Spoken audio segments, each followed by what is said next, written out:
আসসালামু আলাইকুম বন্ধুরা, কেমন আছো তোমরা সবাই? আলহামদুলিল্লাহ আমি ভালো আছি। আজকের ভিডিওটা কিন্তু সম্পূর্ণই অন্যরকম একটা ভিডিও হতে চলেছে। কয়েকটা কোয়েল পাখির বাচ্চা দিয়ে আমরা একটা খামারের মতো তৈরি করতে যাচ্ছি। তৈরি করতে বলতে আমরা একটা খামারের পরিকল্পনাই করেছি আর কি।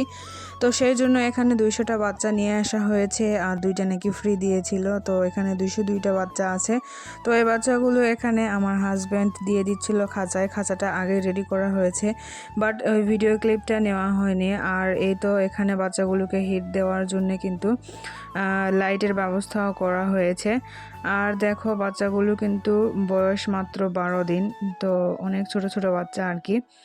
মুরগির বাচ্চা যেরকম সাইজ হয় ওই রকম সাইজ। তো এই তো আমার সাদা বাচ্চাগুলো অনেক বেশি ভালো লাগতেছিল, দেখতেই পাচ্ছ তোমরা। সাদা বাচ্চাগুলো আমি ধরতে যাচ্ছিলাম, ওরা চালাকও ছিল অনেক বেশি। আর এই তো দেখো কত কিউট লাগতেছিল না এই বাচ্চাগুলোকে। সাদা বাচ্চাগুলো অনেক বেশি সুন্দর লাগছিল আমার কাছে।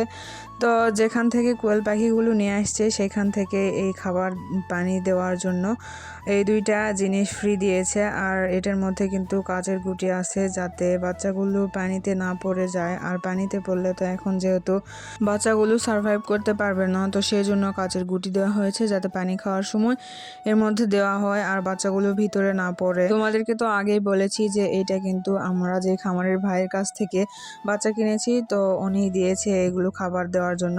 তো এই জন্য এগুলো এখনো পরিষ্কার করা হয়নি। আর এই তো সব বাচ্চাগুলো এখানে তুলে দেওয়া হয়েছে।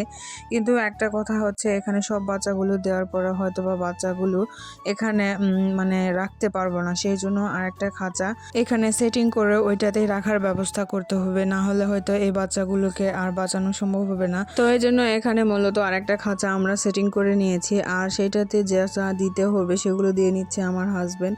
তো এবার অনেক প্রচেষ্টার পরে তো আমাদের খাঁচা রেডি করা হয়ে গিয়েছে। এবার এখানে বাচ্চাগুলোকে ছেড়ে দেওয়া হবে। আর একটা কথা, তোমরা যারা যারা আমার ভিডিও দেখো তাদের মধ্যে যদি কোনো আপু বা ভাইয়া এরকম কোনো খামার করে থাকো, তাহলে তাদের কেমন লাভ হয় আর কীরকম ক্ষতি বা এইরকম কিছু হয়, তাহলে অবশ্যই তোমরা কমেন্টে জানাবা। আর আমি তো তোমাদেরকে অবশ্যই আমার যখন এটা থেকে প্রফিট আসবে তোমাদের সাথে শেয়ার করব, যে কীরকম প্রফিট আসতেছে আর কীরকম খরচ হচ্ছে। এরকম ভিডিও পেতে হলে অবশ্যই আমাকে সাপোর্ট করতে হবে।